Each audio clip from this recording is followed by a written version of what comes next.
Hey guys, it's Imara. I'm walking through the streets of Christiansted, St. Croix, USVI, and I tried to do a live earlier, but I'm always struggling with this stuff on YouTube. It's like the Wi-Fi is not quite right or something like that.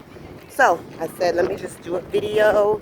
You guys are really like the live streams, but I'm still struggling with that a little bit, so we'll get it together later on. But I wanted to do this video today and talk a little bit about what it means to choose the country for you, the country that you're going to move to as a traveler, as a wannabe traveler, as someone who wants to maybe take their families and move abroad for a while to try a different thing. And, choosing the country. So how do you choose the country? You have to have a checklist. You have to take this idea and this concept of moving abroad from a regional perspective and think about the things that are important to you, and think about what regions of the world or countries specifically can offer you those things. And for everybody it's just so different. For me, I'm a culturalist. I'm a dancer. I'm a singer. I'm into the arts. I want my children into the arts. They're very artsy as well. And I'm into arts with an Afro-Indigenous perspective on them. And so it's going to be very important for me to be looking at places like the Caribbean, to be looking at places like South America, maybe Brazil, Bahia, one of my favorite places in the world, to be looking at parts of Africa, and thinking about, okay, now I know that this is a baseline situation for me. I have to have the cultural arts, the traditional medicine, the traditional cultures of Africa as part of, what I require to make this move. So then what else is of importance? See here, I'm in such an artistic town that I live in. It's so amazing. Christiansted, here's some of the murals, some of the beautiful muraling in this town, showing the traditional culture.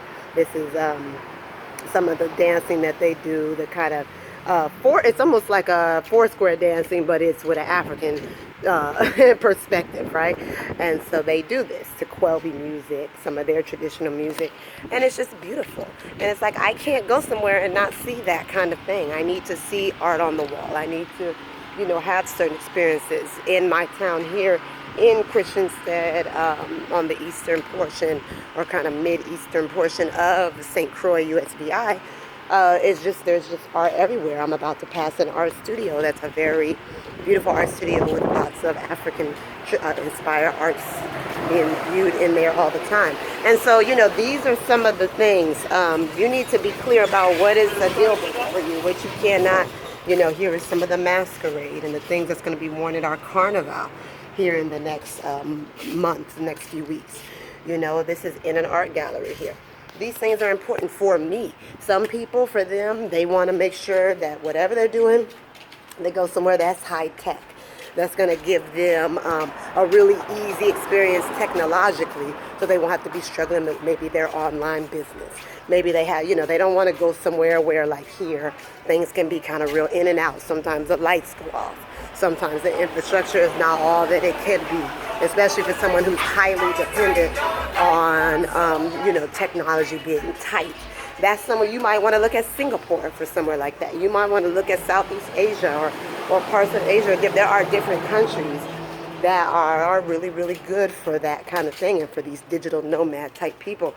And so there's just a lot of things to consider. And what I tell people who are traveling with children in particular, that they need to really go in on what is going to really be the educational experience that they want their children to have, and really put that at the top of the list, because you want to make sure your children are good first and foremost. Because if you try to make a trip or plan a move abroad and your children aren't feeling like their needs are being taken care of, it's going to pull on you. And it's going to make it so that your trip is getting shortened, your move is getting interrupted, you're getting regretful about your move, and it creates an unhappy situation for you. And so you want to keep their needs especially at the forefront. And so I think about, education. That's always such a pressing issue for us as parents. We love our kids. We want to see them do well. We want to see them reach the highest level in their lives. We don't want to stunt them in any way. And in this Western culture, we have been trained to believe that education entails these children going and sitting at desks, doing worksheets and coloring assignments as small children, and then doing testing and taking tests and all these different things, and that constitutes education for a lot of people. I mean, I think it's a bunch of nonsense personally. I'm pretty adamant about the fact that I'm in charge of how my children are educated, and if I don't like what they're receiving in schools, they will come out of the school and I will do something different with them. And so when we are traveling, if I decide to try school, or if they ask me to do school, and it's not the right environment for them, then we don't do that. We do something different. And so you have to have a flexible mind in regards to your children's education. Also consider what it would look like for them and how well their personalities would take to something more loose. Something where maybe, you do some tutoring, or you get them the basic skills down. It doesn't take that long to teach children basic skills. And then, math, science, all of these things. These are fun things that you can do. You don't have to do every day. And you can intertwine all kinds of other kind of intercultural and educational activities and immersions in between that, to really, really stimulate them and help them to expand mentally, as opposed to just being, oh, I ain't going to do my worksheets. Okay, I know how to do 3 times 5. That's great. You need that information. It doesn't take a whole lifetime or several years to teach children that information. What else can you do? Can we get into some STEM stuff? Can we go diving over at the, at the dock with a dive group, and learn about, science in that way? What are the different ways that we can tap into the communities wherever we're going, to be able to allow for a greater expansion of their knowledge base without forcing them to be rigidly left in these schools. You know what I mean? So you have to be open-minded, and like I said, keep the children and their needs at the top.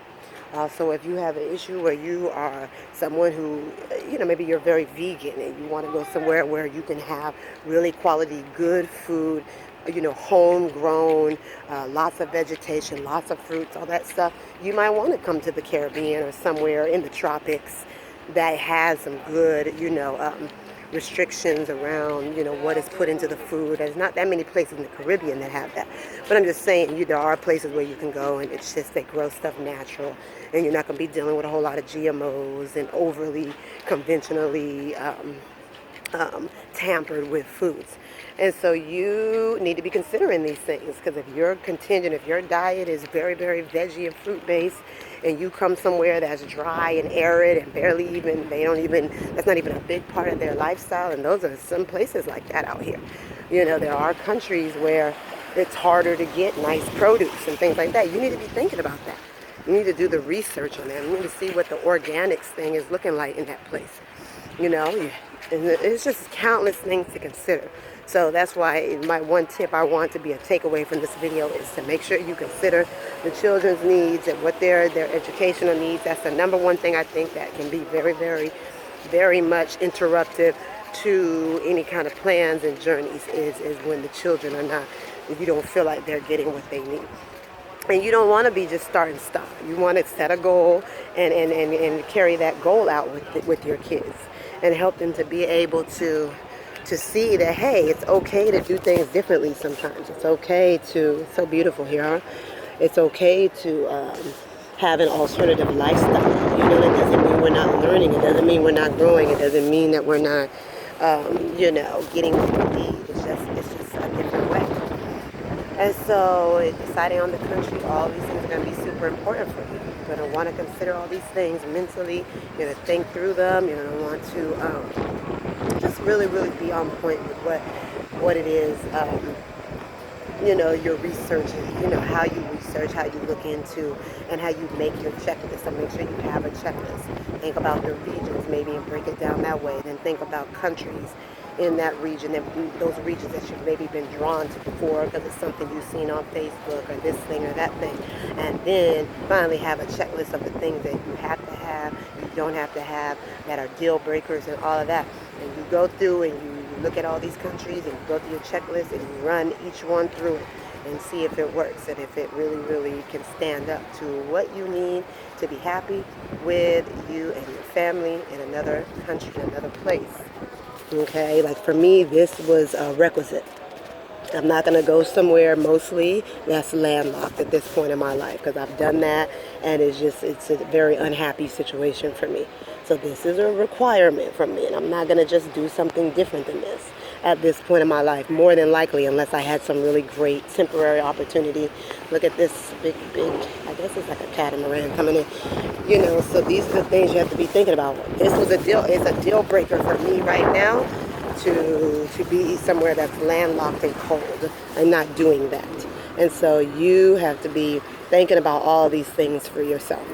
Okay, and so here we go. Beautiful, beautiful day here on St. Croix, U.S. Virgin Islands. If you want some help or support planning a trip here or anything like that, hit me up. Also come to my website, www.ourmothersway.com, for any of the herbs and the natural medicines that we create and make for, particularly for women.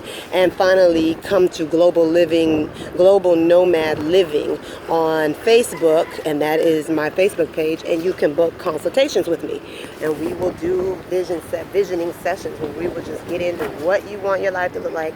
We'll write it out. I will send you a PDF of what the different solutions for you, different possibilities for you, different ways you can make money, and all of the options. And so you'll have something to work with and to work from when you are kind of trying to start getting into the planning phase of what it is, you're creating in terms of your travel lifestyle. So yay! It's beautiful here. Isn't it so nice? I love it, I love it, I love it. So, yeah, check us out. Peace and love. Peace.